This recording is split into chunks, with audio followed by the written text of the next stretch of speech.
Hello everybody.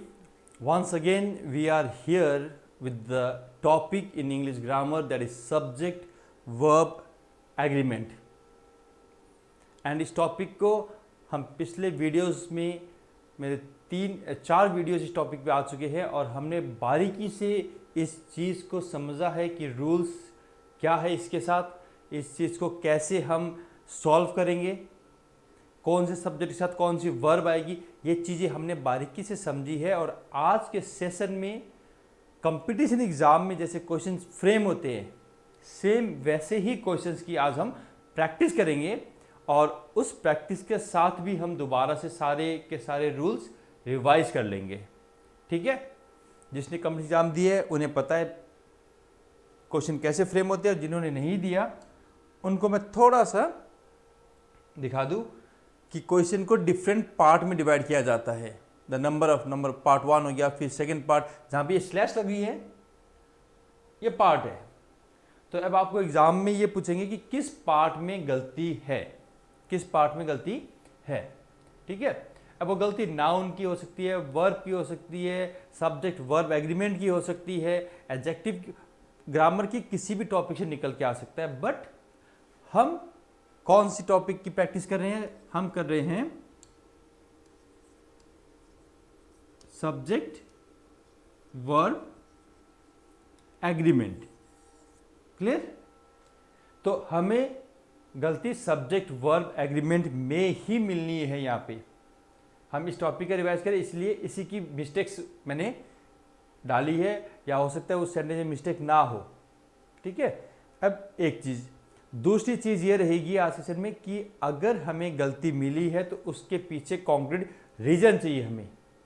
आप ये नहीं करोगे कि आप तुक्का लगा दिया कि यार ये अगर यहाँ पे है तो इसकी जगह हैज़ है तो हैव ही होगा, ऐसा नहीं। हैज़ है क्यों नहीं हैज़ आ सकता, हैव है तो हैव क्यों आएगा, ये चीज़ हमें विथ रीजन आज प्रैक्टिस करनी है। ठीक है, प्रैक्टिस सीरियसली करेंगे। तो फर्स्ट सेंटेंस आपके सामने है, आप चाहो तो वीडियो पॉज करके ध्यान से सेंटेंस को पढ़ के देखो और पता लगाओ कि इसमें मिस्टेक क्या है। The number of participants applying were so large that the committee had to cancel the competition. Complete sentence में कोई गलती नहीं है तो आंसर है नो एरर। लेकिन मेरे हिसाब से इसमें गलती है, और वो गलती क्या रहेगी? द नंबर ऑफ पार्टिसिपेंट्स, मैंने कहा था सारे सेंटेंस हम सॉल्व भी करेंगे लेकिन विथ रिवीजन पैटर्न से करेंगे, ताकि अगर आंसर आता है तो उसका रीजन भी होना चाहिए हमारे पास। जैसे कि द नंबर ऑफ, और एक होता है a number of. Clear? The number of, a number of. The number of के बाद भी नाउन कौन सी आनी चाहिए? प्लूरल। नाउन कौन सी आएगी? प्लूरल। ऑन नंबर ऑफ के बाद भी नाउन कौन सी रहेगी हमारी? प्लूरल। ठीक है, नाउन दोनों के साथ प्लूरल। वर्ब की अगर बात करें, वर्ब की बात करें तो द नंबर ऑफ के बाद वर्ब हमेशा सिंगुलर आएगी और अ नंबर ऑफ के बाद वर्ब हमेशा प्लूरल आएगी। ठीक है, the number of, a number of, ये दो एक्सप्रेशंस होते हैं। द नंबर ऑफ का मतलब we are talking about a specific number, 5, 10, 15, 20, 50 कितनी भी होते हैं, बट स्पेसिफिक है। A number of, a number of हो गई इनडेफिनेट नंबर। ठीक है, इसलिए दोनों के बाद प्लूरल है, बट द नंबर के बाद verb singular, a number of के बाद वर्ब प्लूरल। ऑलरेडी हमने ये डिटेल में मेरे पिछले वीडियो में पढ़ा है, तो उसी के कंडीशन के हिसाब से द नंबर ऑफ है, यहाँ पे पार्टिसिपेंट प्लूरल है, अप्लाइंग वर्ब, तो यहाँ पे मेरी वर्ब कौन सी थी, वर्ब, दैट इज प्लूरल, तो यहाँ पे कौन सी आनी चाहिए, was। क्लियर। तो जिसने was आंसर लिखा है उसका आंसर सही है। और ये किस पार्ट में गलती थी, सेकेंड पार्ट में, तो पार्ट सेकेंड में मिस्टेक थी और करेक्ट आंसर आना था मेरा वर की जगह was। ठीक है, चलिए फिर नेक्स्ट सेंटेंस की तरफ चलते हैं। My sister, first part, with her husband, second part, were present at the function, no error, ये स्मॉल ए होना चाहिए, एट द फंक्शन। चलिए वीडियो को पॉज करके एक सेकंड के लिए देखिए और समझने की कोशिश कीजिए इसमें एरर क्या रहेगी। My sister with her husband, clear. तो आप सब ने अपना आंसर लिख लिया होगा, ठीक है। If two nouns joined with, अगर विथ से जुड़ते हैं,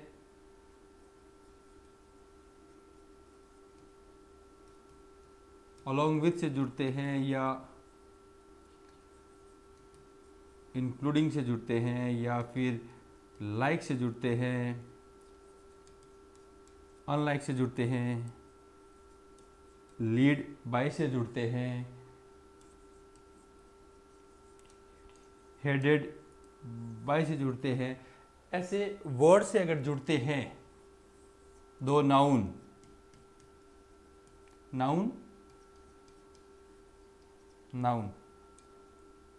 अगर दो नाउन इन सारे वर्ड से जुड़ते हैं, इसका मतलब कि द फर्स्ट नाउन, जो पहले नाउन आया है वो इंपॉर्टेंट है, क्योंकि सेकंड नाउन जो है वो इसके साथ जा रहा है या इसके साथ है या इसके साथ नहीं है, इसके जैसा नहीं है। तो इंपॉर्टेंट क्या होता है, फर्स्ट नाउन, और वर्ब हमेशा फर्स्ट नाउन के हिसाब से ही आनी होती है। इसलिए इस सेंटेंस में my sister with her husband, यहाँ पे माई सिस्टर की बात हो रही है, विथ हर हस्बैंड, अपने पति के साथ, तो वर्ब किसके हिसाब से आएगी, my sister verb is singular, sorry subject is singular, तो यहाँ पे वर्ब भी क्या आनी चाहिए थी मेरी, सिंगुलर, ना कि प्लूरल। इसलिए वर्ब की जगह मेरा आंसर क्या होना चाहिए, was। ठीक है, किस किस के दोनों आंसर सही हुए हैं। चलो फिर third, Paras was happy that Amit and Chetan was coming for the party, और no error. Now Paras was happy,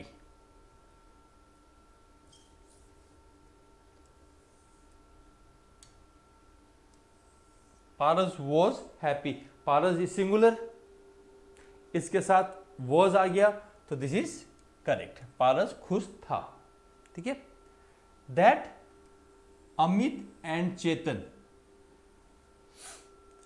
now अगर कोई क्लॉज दैट से शुरू होता है, कोई क्लॉज दैट से शुरू होता है, तो उसके बाद में जो नाउन आ रही है वर्ब उसके अकॉर्डिंग ही आएगा। तो यहां पे मेरी नाउन क्या है, अमित एंड चेतन, इस प्लूरल, दो है, इसलिए दैट अमित एंड चेतन, ये जो मेरी वर्ब है ये मेरी क्या आनी चाहिए, वर्ब। ठीक है, if a clause starts with that, if a clause starts with that, तो जो वर्ब आएगी that verb will be as per this subject. हमें यहाँ पे पारस को देख के कंफ्यूज नहीं होना है, पारस वॉज हैप्पी यहीं पे खत्म हो गया, दैट अभी नया क्लॉज शुरू हो गया हमारा दैट से, इसलिए वर्ब जो है वो इस क्लॉज की कंडीशन के हिसाब से आएगी, और यहाँ पे we are talking about two, इसलिए मेरा सेट वर्ब क्या आएगी, वर। क्लियर? चलो फिर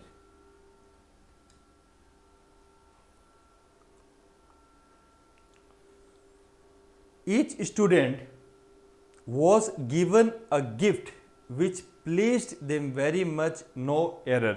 इस सेंटेंस में कुछ एरर है या नहीं है? फर्स्ट पार्ट क्या है, ईच स्टूडेंट, इसमें सोचने की कोई बात नहीं है। वॉज गिवन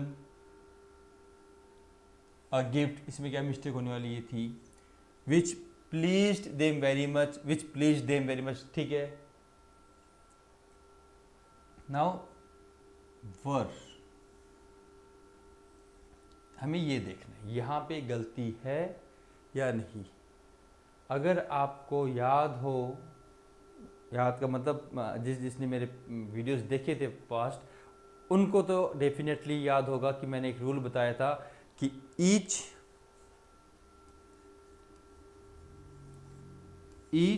और एवरी, ईच और एवरी अगर नाउन के पहले आते हैं, ईच और एवरी सिंगल नाउन के पहले आते हैं, या फिर एंड फिर नाउन आ जाए, दो नाउन है तो भी, ईच बॉय एंड गर्ल, तो भी वर्ब हमेशा ईच और एवरी के कंडीशन के हिसाब से सिंगुलर ही रहेगी, सिंगुलर ही वर्ब रहेगी। इसलिए यहाँ पे ईच स्टूडेंट, प्रत्येक स्टूडेंट को, सिंगल की बात हो गई, इसलिए ये आंसर मेरा सही है। तो the correct answer is was given. ठीक है, चलो फिर next. My friend who live in Darjeeling has come, मेरी एडिटिंग टीम ने, has come to visit us, no error. देखो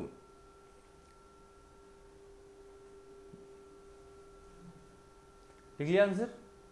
देखिए, while you are watching this video, मेरी आप सबसे एक रिक्वेस्ट है कि जैसे ही सेंटेंस स्क्रीन पे आता है आप खुद एक बार उसका आंसर ट्राई कीजिए और फिर चेक करो कि what I am giving and what you have done, दोनों मैच करते हैं या नहीं करते। मैच नहीं करते तो आपने क्या एज्यूम करके आंसर दिया और मैं क्या एक्सप्लेन कर रहा हूँ, उस चीज़ को आप समझने की कोशिश करो, तब जाके चीज़ें आपके दिमाग में फीड होने लग जाएगी। अगर सिर्फ आप देखते रहोगे, खुद ट्राई नहीं करोगे, तो फिर इट्स नॉट पॉसिबल। इसलिए आप खुद आंसर को पहले ट्राई करो। तो वीडियो को पॉज कर लिया करो, आंसर ट्राई किया कीजिए करो और फिर चेक करो। माई friend who live in Darjeeling, now ये हु किसके लिए यूज हुआ है? माई फ्रेंड हु, मेरा दोस्त जो कि, तो ये हु किसके लिए यूज हो रहा है? माई फ्रेंड के लिए, मेरा दोस्त जो कि वहां रहता है। तो माई फ्रेंड हु, अगर सेंटेंस में नाउन के बाद या सब्जेक्ट के बाद हु आता है और फिर अगर वर्ब आएगी, तो that verb will be always according to the subject preceded before who से पहले जो सब्जेक्ट आएगा उसके अकॉर्डिंग ही आपको वर्ब लगानी होती है। तो माई फ्रेंड हु, यहां पे फ्रेंड सिंगुलर है, यहां पे फ्रेंड मेरा सिंगुलर है, इसलिए वर्ब के बाद ये जो हु के बाद जो वर्ब आ रही है वो भी मेरी क्या रहेगी? सिंगुलर रहेगी, सिंगुलर। क्लियर? अगर नाउन के बाद हु आ रहा है और वो हु उसी नाउन के लिए यूज होता है, तो वर्ब उसी नाउन के कंडीशन के हिसाब से ही रहेगी। इसलिए आंसर क्या रहेगा मेरा? Leave, leaves. ये चीज़ मैंने पहले वीडियो में बताई थी। एक जल्दी से वापस छोटी सी बात बताता हूँ कि नाउन जो होते हैं, नाउन उनके साथ एस लगता है तो प्लूरल बनते हैं। जैसे मान लो बॉय, बॉय के साथ एस लगा दिया हमने तो ये मेरा बन गया plural, this is my plural. But अगर वर्ब, जैसे यही वर्ब ले लीजिए, वो लीव, लीव को मैंने एस लगा दिया, लीव्स लिखा, तो जैसे एस लगा ये बन गया मेरा सिंगुलर, सिंगुलर। यानी कि नाउन के साथ एस या ईएस लगेगा तो नाउन बनेगा प्लूरल, वर्ब के साथ अगर एस या ईएस लगता है तो बनेगा सिंगुलर। ठीक है, इसीलिए माय फ्रेंड सिंगुलर था तो वर्ब भी मेरी क्या आनी थी, सिंगुलर आनी चाहिए थी, मेरी सिंगुलर आनी चाहिए थी, इसीलिए वर्ब के साथ मैंने एस लगा दिया और वर्ब बन गई सिंगुलर। ठीक है, आओ चले फिर next sentence. If I was in her place I would help him, no error. If I was in her place, ठीक है, इसमें ना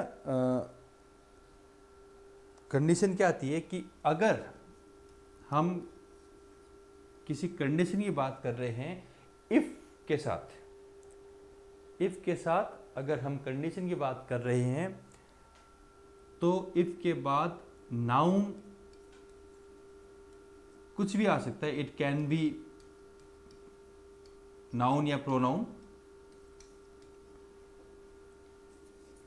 सब्जेक्ट की बात कर रहा हूं मैं, and subject we know that it can be noun और इट कैन बी प्रोनाउन। ठीक है, तो इफ के बाद नाउन या pronoun, it can B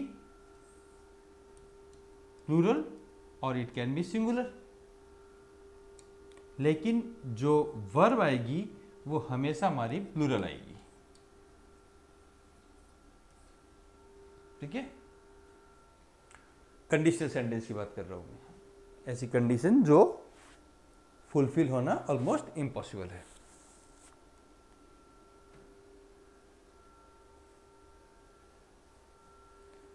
got the point?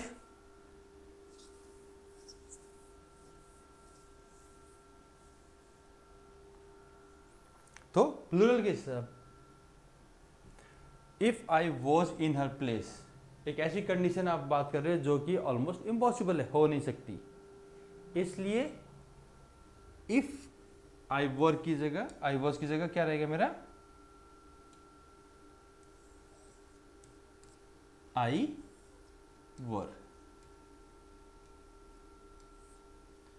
If I वर, अगर मैं उसी जगह पे होता तो, जो कि at moment is almost impossible, possible नहीं है। तो अगर ऐसी कोई कंडीशन हो जो कि होना लगभग इम्पॉसिबल है तो उस वक्त आई के साथ हमें वर यूज करना चाहिए। चलो फिर,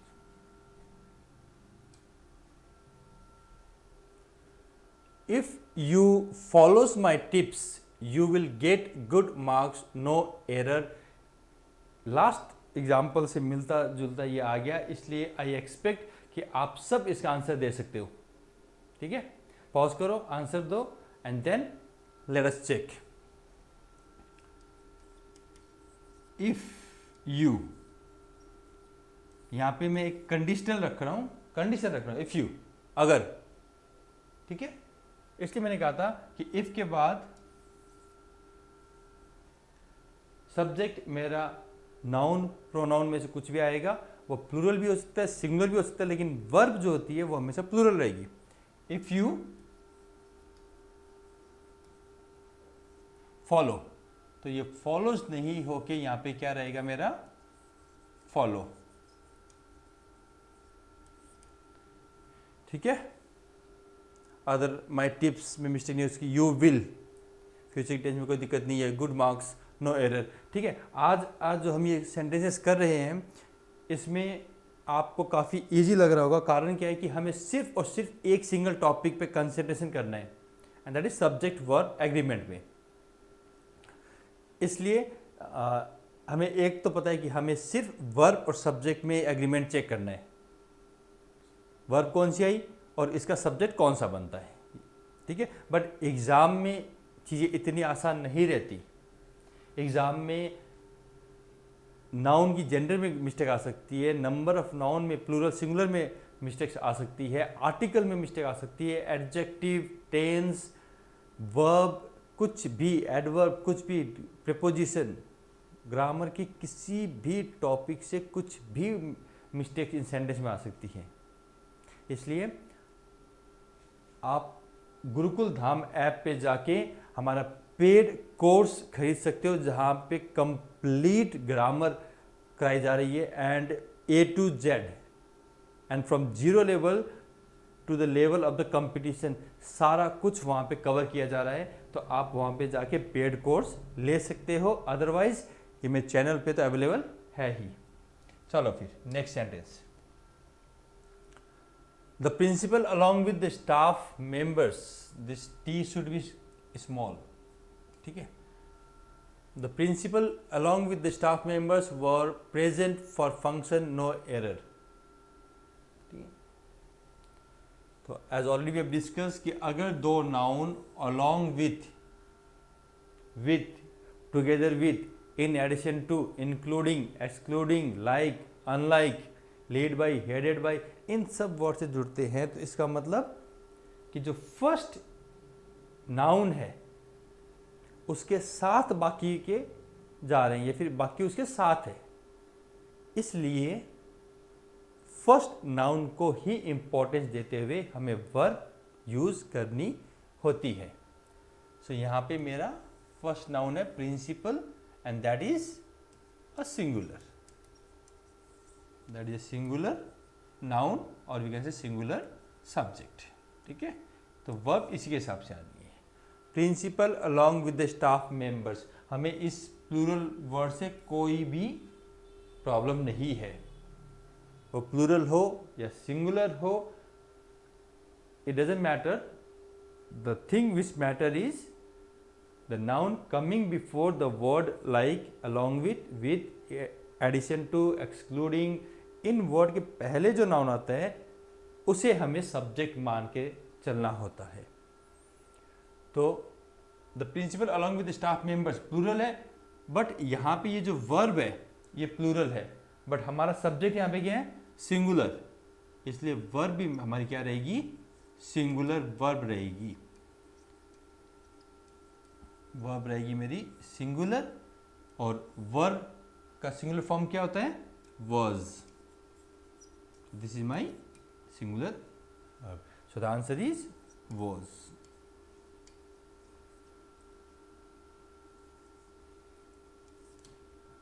फाइन। इस तरीके से आपको सब्जेक्ट आइडेंटिफाई करना होता है, और सब्जेक्ट आइडेंटिफाई करने के बाद अगर प्लूरल है तो प्लूरल वर्ब, सिंगुलर है तो सिंगुलर वर्ब, ये चीज़ आपको ध्यान में रखनी होती है, ठीक है। चलो फिर नेक्स्ट सेंटेंस।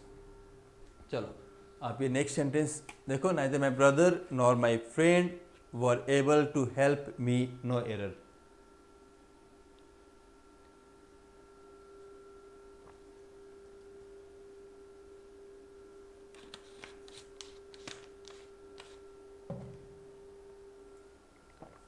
चलिए फिर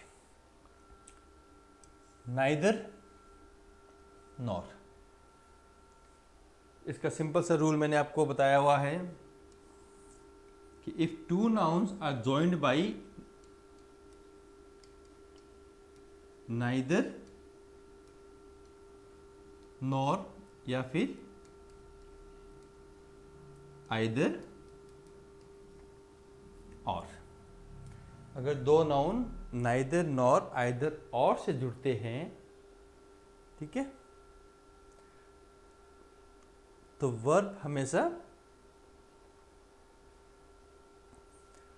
नाउन, अगर दोनों नाउन कंडीशन 1 मानते हैं, अगर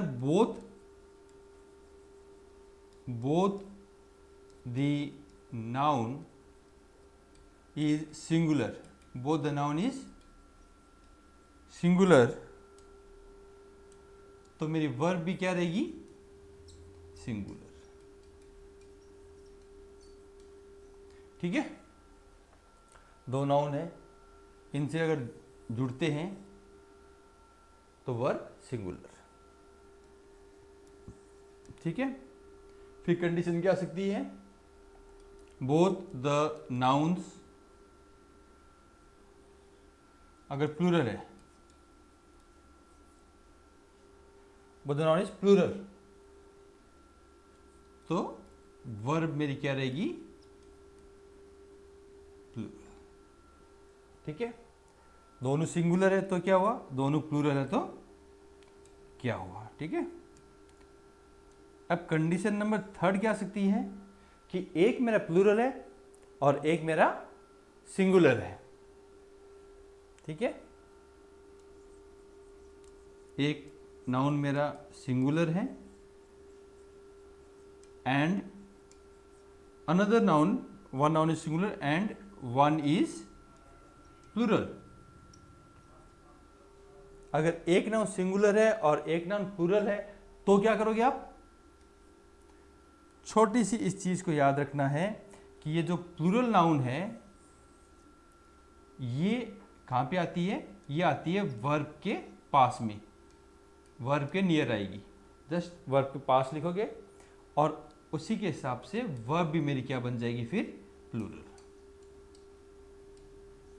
ठीक है, अगर दोनों नाउन सिंगुलर है तो वर्ब सिंगुलर आ गई, अगर दोनों नाउन प्लूरल है तो इजी है, वर्ब प्लूरल आ गई। लेकिन कई बार क्या होता है, एक नाउन सिंगुलर एक नाउन प्लूरल है, तो प्लूरल वाली नाउन वर्ब के पास में आएगी और उसी के हिसाब से हमें वर्ब प्लूरल में लिखना है। ठीक है, अब एक कंडीशन आ गई कि अगर नाइदर नॉर आइदर और में आपने प्रोनाउंस यूज किए हैं, अगर सारे प्रोनाउन हो तो क्या रहेगा, verb will B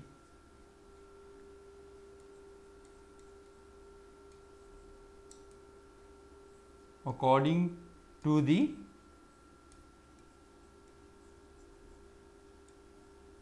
nearest pronoun.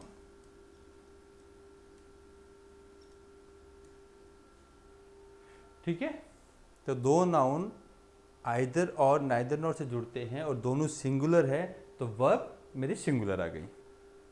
अगर दोनों प्लूरल है तो वर्ब मेरी प्लूरल रहेगी। और अगर एक सिंगुलर है और एक प्लूरल है तो प्लूरल जो नाउन है वो सेकंड में आएगी और वर्ब के पास आएगी और इसी हिसाब से वर्ब भी प्लूरल बन जाएगी। क्लियर। फिर फोर्थ कंडीशन आती है कि अगर आइदर और नाइदर नॉर के साथ मेरे प्रोनाउन लगे हुए हैं तो वर्ब अपने पास वाले प्रोनाउन के अकॉर्डिंग आएगी। ठीक है, तो ये छोटा सा इसका रिवीजन मैंने आपको बता दिया। अब चलते हैं अपने सेंटेंस की तरफ। तो यहाँ पे नाइदर नॉर है और neither nor my brother singular noun, nor my friend singular noun, दोनों सिंगुलर है तो वर्ब भी क्या आएगी, as per singular noun verb भी मेरी रहनी चाहिए singular, that is was. This is the correct answer. Fine. चलो फिर नेक्स्ट,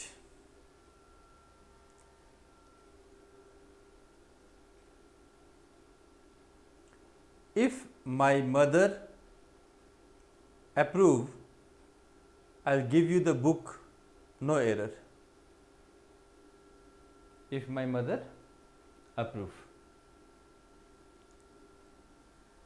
जस्ट सेकेंड में एक पानी पी लेता हूँ।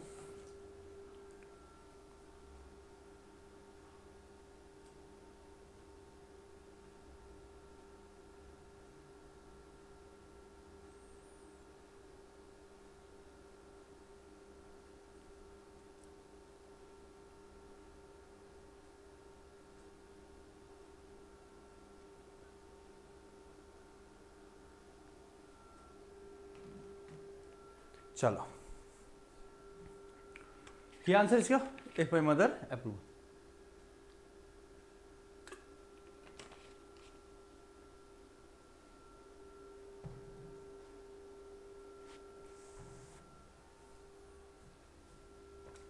चलो फिर, चलो फिर इस सेंटेंस को देखते हैं। The climate of this place do not suit him. The climate of this place, तो यहाँ पे प्लेस की बात नहीं हो रही, यहाँ पे इस प्लेस के क्लाइमेट की बात हो रही है। किसकी बात हो रही है? क्लाइमेट की। And climate is a uncountable noun. Uncountable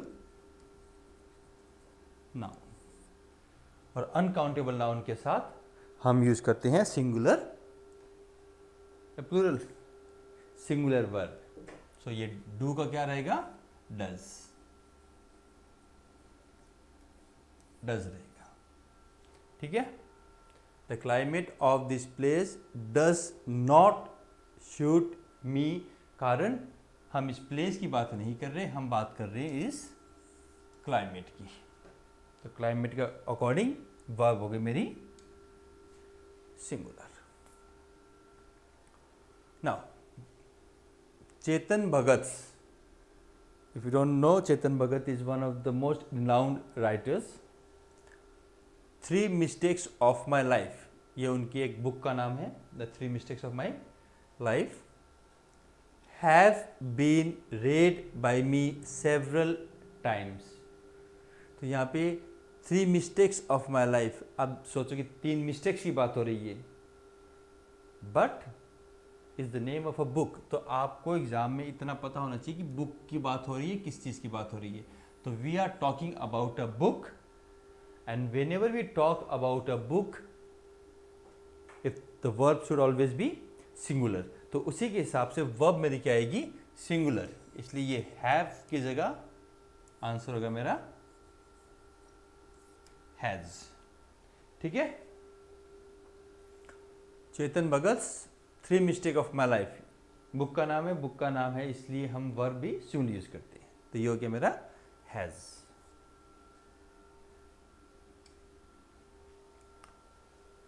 2/3 of the candidates has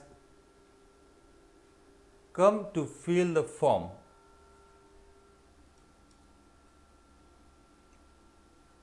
Has come, came, come.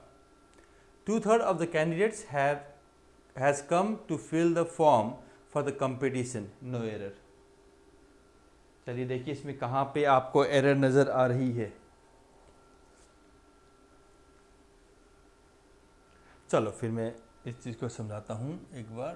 2/3, ठीक है। 2/3 का मतलब क्या हो गया? किसी भी चीज के 3 में से 2 हिस्सा। इसको हम मैनी की तरह समझ सकते हैं। कोई नंबर तो है ये। 2/3 हम नंबर के लिए भी यूज कर सकते हैं, 2/3 हम क्वांटिटी के लिए भी यूज कर सकते हैं। तो इस कंसेप्ट को थोड़ा सा आप समझने की कोशिश करो, ठीक है। इफ आई से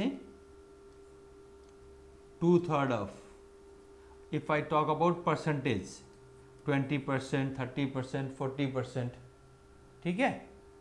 if I talk about half, half quantity की भी हो सकती है, हाफ नंबर के लिए भी हो सकते हैं। तो अगर ऐसे एक्सप्रेशंस, ध्यान से देखो, 2/3 ऑफ वाटर, ठीक है, 2/3 ऑफ द स्टूडेंट्स, यानी कि अगर 9 स्टूडेंट की बात करूं तो 2/3 के हिसाब से 6 बन गए। अगर 2/3 वाटर की बात करूं तो 33% के आसपास पानी की बात हो गई, ठीक है, जितने भी पानी है उसमें से। परसेंटेज की बात कर लो या हाफ की बात कर लो, ऐसे जो एक्सप्रेशंस होते हैं इनके बाद अगर अनकाउंटेबल नाउन हो, अनकाउंटेबल नाउन हो, तो वर्ब भी क्या रहेगी मेरी, सिंगुलर। वर्ब क्या रहेगी, सिंगुलर। लेकिन इन्हीं एक्सप्रेशन के साथ में काउंटेबल प्लूरल नाउन भी आ सकता है। प्लूरल नाउन भी आ सकता है, और जब मैंने प्लूरल लिखा तो ऑब्वियसली वो काउंटेबल है, तभी तो प्लूरल बना। तो प्लूरल नाउन भी आ सकता है। तो अगर ये प्लूरल नाउन है तो वर्ब मेरी क्या रहेगी, प्लूरल रहेगी। सिंपल है। 2/3 परसेंटेज की बात हो गई, हाफ की बात हो गई। तो इनके बाद अगर अनकाउंटेबल नाउन है तो वर्ब मेरी क्या रहेगी, सिंगुलर। और अगर प्लूरल है तो वर्ब मेरी क्या रहेगी, प्लूरल। ठीक है। इस पे जाने से पहले let me see an example. ठीक है, चलिए 2/3 है तो 2/3 को लेके चलते हैं।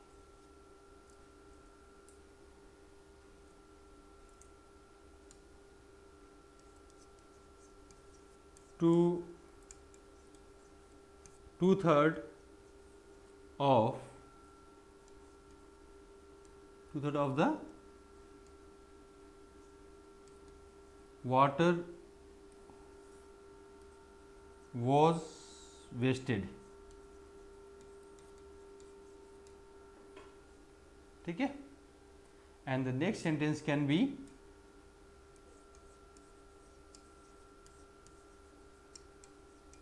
two-third of the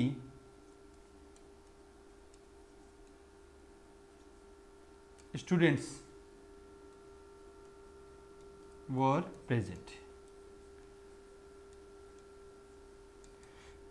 इस रूल के हिसाब से अगर आप देखो तो 2/3 के बाद में, ठीक है, 2/3 के बाद में मेरे यहाँ पे क्या आया, अनकाउंटेबल नाउन, इसीलिए मेरी वर्ब क्या आ गई, सिंगुलर। फिर 2/3 के बाद में मेरे यहाँ पे नाउन कौन सा आया, plural, that is countable noun, इसलिए वर्ब मेरी क्या आ गई, प्लूरल। बस इतनी सी चीज़ हमें समझ के रखनी है। 2/3 ऑफ द कैंडिडेट्स, यहाँ पे जो कैंडिडेट्स है it's a countable plural noun. ठीक है, तो वर्ब मेरी क्या आनी चाहिए, प्लूरल,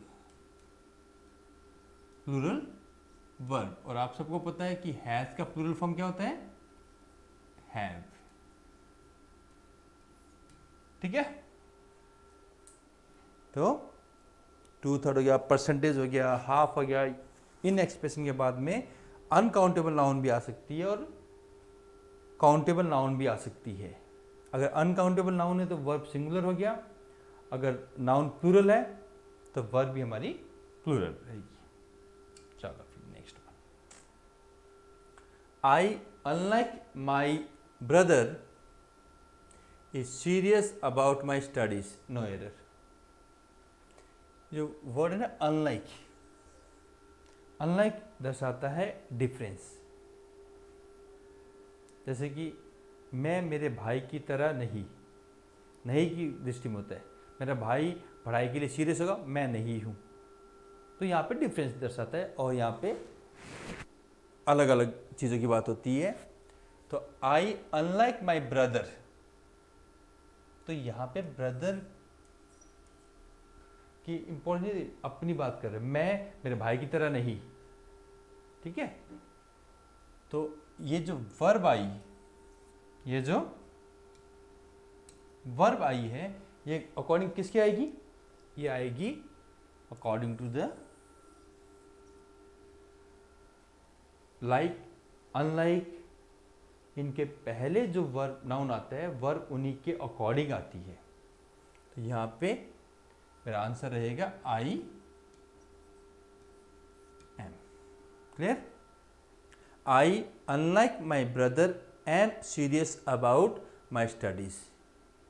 ठीक है, तो अनलाइक और लाइक इनसे पहले जो नाउन रहेगी वर्ब उन्हीं के अकॉर्डिंग ही रहेगी। इसलिए एग्जाम में कंफ्यूज मत हो जाना, माई ब्रदर एम कैसे आ गया सर, ये एम माई ब्रदर के लिए नहीं है, ये एम आई के लिए लगा है। ठीक है, चलो फिर ये कुछ सेंटेंसेस है जो कुछ रूल्स समझने के अपने रिवीजन के लिए काम आएंगे।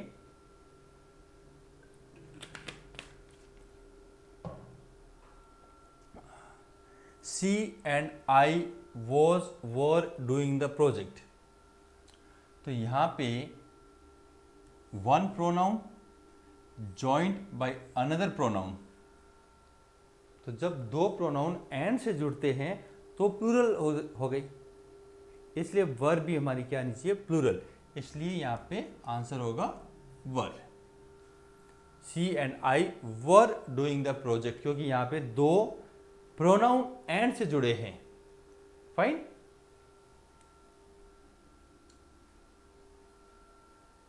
Many students has done excellent in the exam. अब यहां पे एक चीज समझने वाली क्या है, मैनी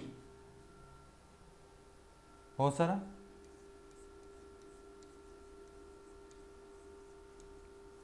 मैनी बहुत सारा, ये भी बहुत सारे के ही फॉर्म में यूज होता है, बस सेंटेंस की स्ट्रक्चर में चेंज आ जाता है, अदरवाइज मीनिंग सेम ही रहता है, बहुत सारे। तो many students has done excellent in the exam. तो मैनी के बाद में आपको वर्ब जो लगानी होती है वो हमेशा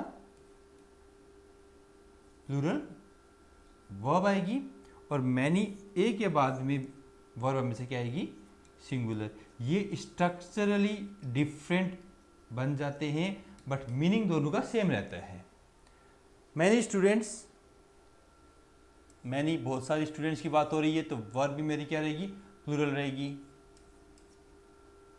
so many students have done excellent in the exam. बहुत सारे बच्चों ने एग्जाम में काफी अच्छा रिजल्ट दिया, अच्छा किया, ठीक है।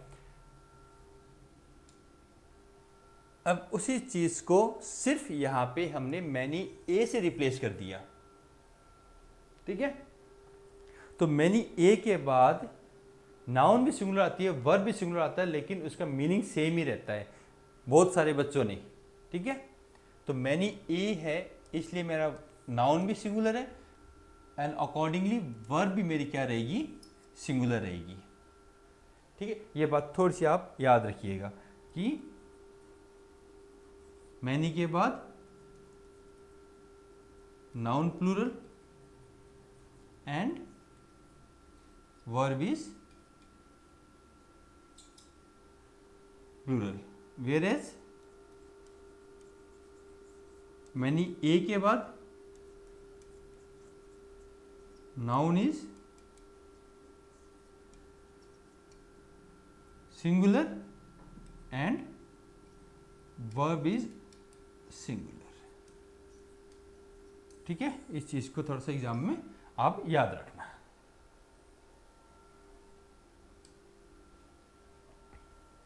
His luggage have been stolen।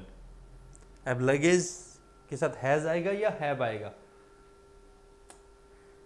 Luggage अपने आप में सिंगुलर नाउन होता है, सिंगुलर नाउन होता है। सबसे पहले तो लगेज होता क्या है, जब हम ट्रैवलिंग करते हैं हमारे पास बैग वगैरह होते हैं, सूटकेस वगैरह होते हैं, तो वो मान लो 2 बैग एक सूटकेस, वो सारा मिला के हमारा लगेज बनता है, ठीक है।